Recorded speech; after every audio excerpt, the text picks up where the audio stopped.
Bullet ഒരുത്തൻ എന്നെ അടിച്ചു. ബുള്ളറ്റ് നീ എന്റെ ആളാണെന്ന് അവന്മാർക്ക് അറിയോ? അത് പറഞ്ഞപ്പോഴാ ബുള്ളറ്റ് എന്നെ അടിച്ച് ചമ്മതിയാക്കിയത്. എന്റെ ഗ്യാങ്ങിലുള്ള ഒരുത്തന്റെ മേലെ അവൻ കൈവച്ചു അല്ലേ? അവന്റെ ആംബുലൻസ് റെഡി ആയി കഴിഞ്ഞു. എവിടെയാടാ നമ്മുടെ ഗ്യാങ്? എടുക്കടാ നമ്മുടെ ബുള്ളറ്റ്. ബുള്ളറ്റ് ഇവനെ എന്നെ അടിച്ച. ബുള്ളറ്റ് എന്താ ബുള്ളറ്റ് ഒന്നും മിണ്ടാ നിൽക്കുന്നേ? ജില്ലറ്റ് വാങ്ങി ഷേവ് ചെയ്യാൻ പോലും കാശില്ലാത്തവനോട് ഈ ബുള്ളറ്റ് സംസാരിച്ച ചരിത്രത്തിൽ എന്റെ പേര് മോശമാവില്ലേ? നീ തന്നെ ചോദിക്കടാ. എന്റെ കുട്ടാനെ നീ ആണോ അടിച്ചേ? അതേടാ ഞാനാ തെറ്റ് ചെയ്തതിൽ അവർ പശ്ചാത്താപമുണ്ട്. വാ പോവാം. ആരാടാ ഇതിന് ബുള്ളറ്റ്? ബുള്ളറ്റ് ആരാണെന്ന് അറിയാത്തവൻ ദാതയാവില്ല. അങ്ങനെ ദാതയല്ലാത്തവരോട് ഈ ബുള്ളറ്റ് സംസാരിക്കില്ലടാ. വാ പോവാം. മര്യാദക്ക് നീ ഇവിടെ വരുന്നോ അതോ ഞാൻ അങ്ങോട്ട് വരണോ? പറയാവടാ. വായിലിട്ട ചോക്ലേറ്റ്, കടയിൽ പോയ കട്ട്ലറ്റ്, കൂമ്പ് നോക്കി ഇടിക്കുന്നവരാണ് ഈ ബുള്ളറ്റടാ. ബുള്ളറ്റ് സൈഡിൽ വെക്കാവല്ലേ? ബുള്ളറ്റ് ഒരിക്കലും മോട്ടോർ സൈക്കിൾ ആകരുത്. ബുള്ളറ്റ് ആരാണെന്ന് കാണിച്ചു കൊടുക്കവന്. എന്തിനാണ് തടഞ്ഞത്? എന്തിനാ എന്നെ തടഞ്ഞതെന്ന്? ഒരേ സമയം ഇതുപോലെ മൂന്നും എടുത്ത് അടിക്കുന്നവരാടാ ഈ ബുള്ളറ്റ്. എന്തിനാണ് എന്നെ തടഞ്ഞത്? അവിടെ തന്നെ നിക്കടാ. ഇവരെ തീർത്തിട്ട് ഞാൻ കണ്ടോളടാ.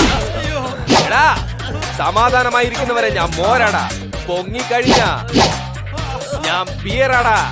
ആരാടാ ഇവന് സപ്പോർട്ട്? ആരാടാ ഇവന് സപ്പോർട്ട്?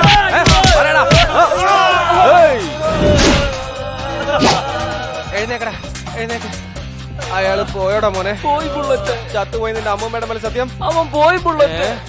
സമാധാനമായി, വിഷമിക്കേണ്ട. നിങ്ങൾക്ക് എല്ലാവർക്കും ക്വാർട്ടറും കോഴി ബിരിയാണി മേടിച്ച് തന്നേക്കാം.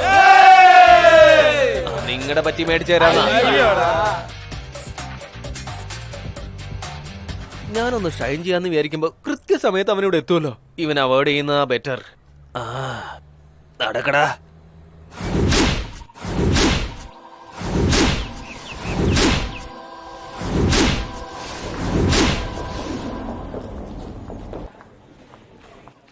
Hello hello.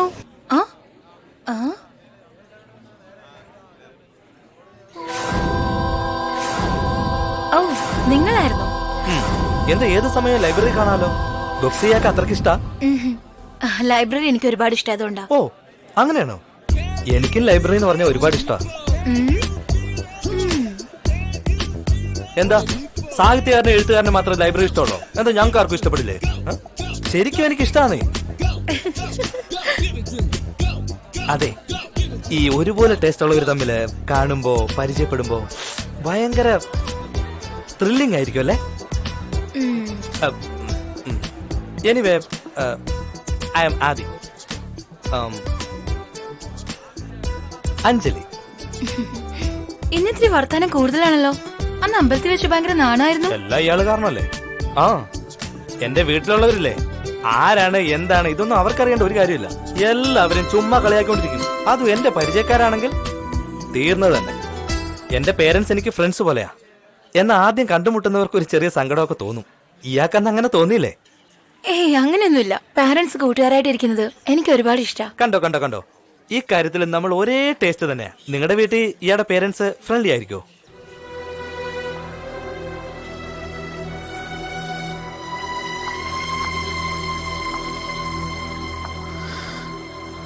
അങ്ങനെയായിരുന്നു.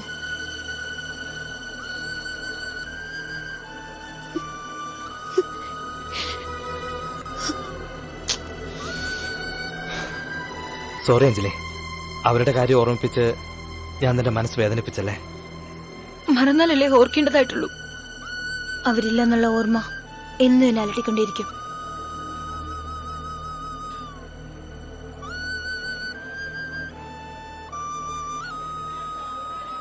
നീ കരയുന്നത് നിന്റെ അച്ഛന് ഇഷ്ടമാണോ? നീ സങ്കടപ്പെടുമ്പോൾ നിന്റെ അമ്മയ്ക്ക് ഇഷ്ടമാകൂ? നീ ഒന്നും മിണ്ടാതെ മൗനമായിരുന്ന എല്ലാവർക്കും ഇഷ്ടമാകൂ? ഇല്ലല്ലോ. പിന്നെ എന്തിനാ എങ്ങനെ ഇരിക്കുന്നേ? ഞാൻ പറയുന്നത് കേക്ക്. നമുക്ക് വേണ്ടപ്പെട്ടവരുടെ ജീവൻ മാത്രമാണ് പോകുന്നത്, ബന്ധങ്ങൾ നഷ്ടപ്പെടുന്നില്ല. അവരെപ്പോഴും നമ്മുടെ കൂടെയുണ്ട്, നമ്മളെ കണ്ടുകൊണ്ടേയിരിക്കും. നമ്മുടെ സന്തോഷമാണ് അവരുടെയും സന്തോഷം. നീ ഒന്ന് ചിരിച്ചു നോക്ക്. ആ ചിരിയിൽ നിന്റെ അമ്മയുണ്ടായിരിക്കും.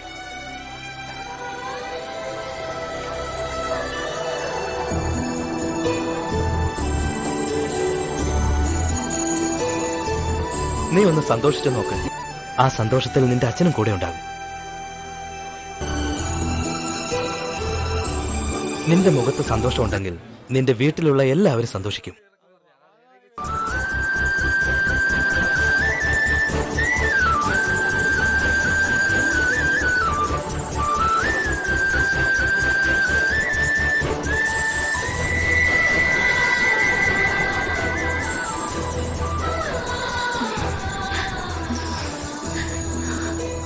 പറയ്, ഇപ്പൊ നിന്നോടൊപ്പം എല്ലാവരുമില്ലേ?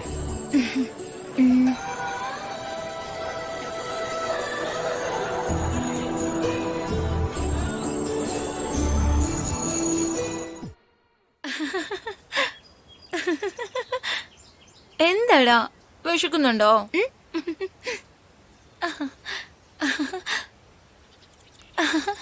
ചുചുചു. അഞ്ജലി, നിന്നെ ഇങ്ങനെ ചിരിച്ചു കണ്ടിട്ട് എത്ര നാളായിന്നറിയോ മോളെ. നിന്നെ എനിക്ക് എപ്പോഴും ഇതുപോലെ തന്നെ കാണണം. പറ്റില്ല മാവാ. ഈ സന്തോഷം എനിക്ക് നിരന്തരമാകണമെങ്കിൽ അവരില്ലാതാകണം. അതിനുള്ള സമയം അടുത്തെത്തി കഴിഞ്ഞു മോളെ. RDX തനിക്ക് ഇഷ്ടപ്പെട്ട ഒന്നിനെയും ബാക്കി വെക്കില്ല. ഇന്ന് ഈ നഗരത്തിലെ ഏറ്റവും വലിയ കോംപ്ലക്സ് ആയ റെയിൻ ഷാ ടവറിലാണ് അവൻ നോട്ടുകൊണ്ടിരിക്കുന്നത്. RDXനെ എതിർക്കാൻ ധൈര്യമില്ലാതെ ആ കോംപ്ലക്സിന്റെ ഓണർ സുലൈമാൻ കോംപ്ലക്സ് RDXന്റെ ശത്രു പരശുരാമന് വിറ്റിട്ട് രായ്ക്ക് രാമാനും പെട്ടിയും പെടുക്കുകയും എടുത്ത് നാട് വിട്ടുപോയി. പക്ഷെ RDX നിസ്സാരക്കാരനല്ല. നാളെ കോംപ്ലക്സിലെ ആ രണ്ട് ഗ്യാങ് തമ്മിൽ ഏറ്റുമുട്ടലുണ്ട്.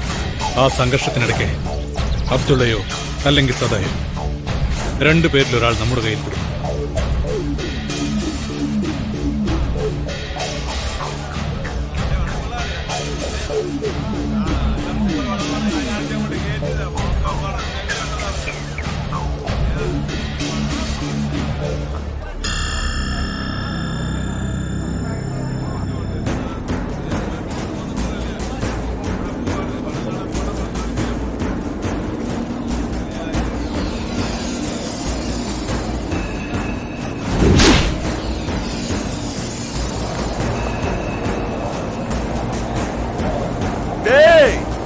കടയിലെ ഓണർ എല്ലാം പുറത്തേക്ക് വരാൻ പറയടാ. അവന്മാരിപ്പോ പുറത്തേക്ക് വരുത്തില്ലടാ. അവനിവിടെ കൊണ്ടുവരും. അവന്മാര് വരുത്തില്ലടാ. ഇത് പരമേശ്വരന്റെ സ്ഥലമാ. ഇപ്പൊ ഇത് RDXന്റെ സ്ഥലമാ. ഇവിടെ ഞാൻ പറയുന്നേ നടക്കൂ. നടക്കത്തില്ല. നടക്കും. നടക്കത്തില്ല. എങ്ങനെ നടക്കും ഇപ്പൊ കണ്ടോ.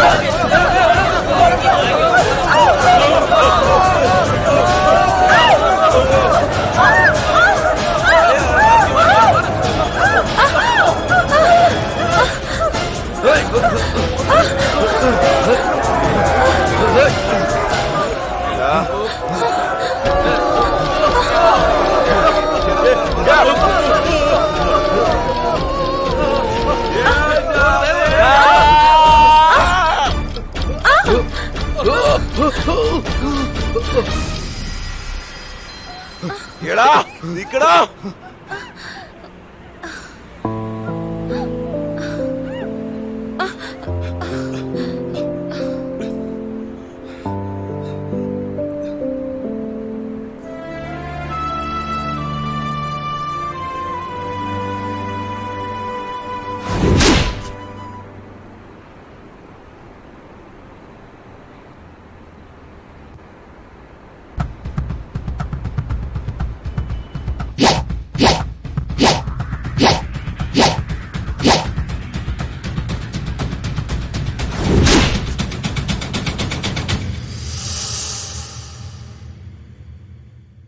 RDX അവനെ തട്ടുന്ന കാര്യത്തിൽ തീരുമാനമായി.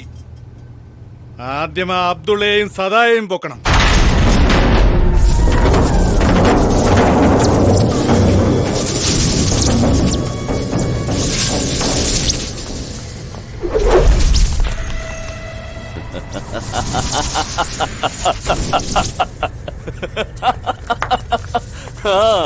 എന്താണ് അളിയന്മാരെല്ലാം കൂടെ എന്നെ വകവരുത്താനുള്ള പ്ലാനാണോ? എന്താടോ SI മൂർത്തി, നീയും ഇവരുടെ കൂടെ ചേർന്നോ? എടോ പരശുറാം, ഇരിക്കടോ. എന്താ നിങ്ങൾ എല്ലാം കൂടെ എന്നെ തട്ടാൻ നോക്കാണോ? ആ? എങ്ങനെ തോന്നാതിരിക്കും? നിങ്ങളുടെ എല്ലാ പ്രശ്നങ്ങളിലും എല്ലാ പ്രോപ്പർട്ടിയിലും ഞാൻ തലയിടുന്നുണ്ട്. ഞാൻ നിങ്ങളുടെ സ്ഥാനത്താണെങ്കിലും അങ്ങനെ തന്നെ തോന്നണം. കാരണം നിങ്ങൾ പാരമ്പര്യമായി ആയുധങ്ങൾ കുറെ കണ്ടവരാ. ഞങ്ങളെല്ലാം ഈ അടുത്ത കാലത്ത് വന്നവരല്ലേ. എങ്ങനെയാ ദേഷ്യം വരാതിരിക്കുക? വരണം. നിങ്ങളെല്ലാം കൊടുവാളെടുത്ത് ഒരുപാട് പഴകിപ്പോയില്ലേ? എടുത്താൽ മാത്രം പോരാ, അളക്കണം. അവന്റെ കാര്യം പോയി. അധികാരം കയ്യിലെടുക്കണമെങ്കിൽ ആദ്യം മാണായി ജനിക്കണം. ഒരുത്തനെ തട്ടണമെങ്കിൽ പിന്നെ ഒട്ടും വൈകിക്കരുത്. ഇതുപോലെ ആദ്യക്ഷന്റെ അടുത്താണോ കളി? വെട്ടണമെങ്കിൽ ഇവിടെ വെട്ടണം. നീ അയച്ച ആള് എന്നെ കണ്ട് ഭയന്ന് എടുത്ത കൊടുവാൾ ഈ കഴുത്തിലിറങ്ങുന്നതിന് പകരം ഈ കയ്യിലെങ്ങാനും കൊണ്ട് എന്റെ ജീവനെങ്ങാനും തിരികെ കിട്ടിയാലുണ്ടല്ലോ,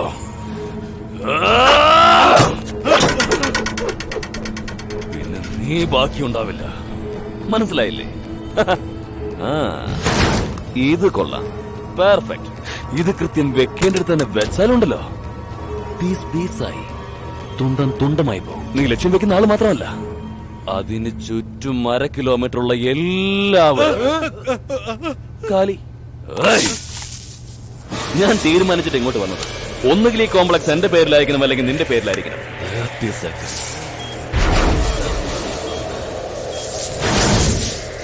എന്തിനാ ഈ കത്തിയും കുത്തും വെട്ടും രക്തവും വിരോധവും എല്ലാം? എനിക്ക് ഈ ജീവിതത്തോട് താല്പര്യമില്ല. പോയേക്കാം, നമുക്ക് ഒരുമിച്ച് അങ്ങ് പോയേക്കാം. മറ്റുള്ളവർക്കെങ്കിലും സന്തോഷം ഉണ്ടാവുമല്ലോ. 20 seconds.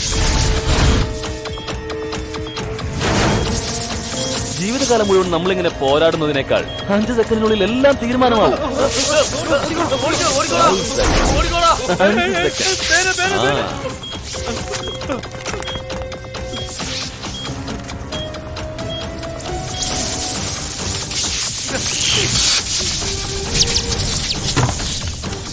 ഇപ്പൊ മനസ്സിലായോ ആരാണ് ആണെന്ന്? നിന്നെ ഇപ്പൊ തന്നെ ഞാൻ കൊന്നുകളയും. എനിക്കെന്റെ ജീവനിൽ അങ്ങനെ കൊതിയൊന്നുമില്ല. പക്ഷെ നീയും ഉണ്ടാവണം ജീവനോടെ. നിന്നെ പോലൊരു ശത്രു ഉണ്ടാവണം. അപ്പോഴേ ഞാൻ ആരാണെന്ന് മനസ്സിലാവൂ. നീ പ്രശ്നങ്ങൾ ഉണ്ടാക്കിക്കൊണ്ടിരുന്നാലേ എന്റെ ബ്രെയിൻ ഷാർപ്പാവൂ. ഇല്ലെങ്കിൽ ഉറങ്ങിപ്പോവും. കളിക്കാൻ ആളില്ലെങ്കിൽ കളി വേസ്റ്റ്. ഇപ്പൊ നീ വേസ്റ്റ്. കാണാം. എടാ പരശുരാമ, എന്നെ കൊല്ലണമെങ്കിൽ പെർഫെക്റ്റ് ആയി പ്ലാൻ ചെയ്യാൻ അറിയില്ലെങ്കിൽ എനിക്കൊന്ന് വിളിച്ചാ മതി. ആ